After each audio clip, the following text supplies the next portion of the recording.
नमस्कार मित्रांनो, लग्नानंतर होईलच प्रेम मालिकेच्या पुढील भागामध्ये आता आर्या सामंत नंदिनी आणि जीवाची सरोगेट मदर व्हायला तयार असते।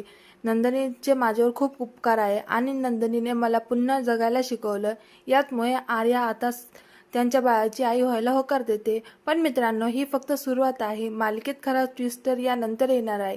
पुढे आपल्याला पाहायला मिळते की आर्या ही जीवाची खूप क्लोज जाते आणि पुढे जाऊन आपल्याला पाहायला मिळते की आर्याच्या मनात जीवाबद्दल आता इमोशन येऊ लागतात। तर जीवा आणि नंदिनीने लिगलीपणे आता सरोगेसीचा करार करतात। तर वकिलाला बोलून आता आर्याला त्या पेपरवर सही करायला लावतात। मित्रांनो, यापुढे मालिकेत आपल्याला 9 महिन्याचा लीप पाहायला मिळणार आहे। तर नंदिनीचं मिसकॅरेज झाल्याचं सत्य 9 महिने लपून ठेवते आणि कोणालाही कळत नाही की यांचं बाळ गेलं।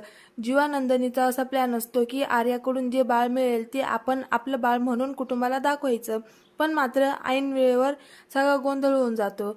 आर्या आता नंदिनीला बाळ देण्यास नकार देते। आर्या म्हणते की हे माझं आणि जीवाचं बाळ आहे आणि यावेळेस मालिकेत एक नवा ट्रँगल सुरू होतो। तर या सगळ्या प्रकरणातून जीवा नंदिनीला बाहेर काढणारी फक्त काव्य असते।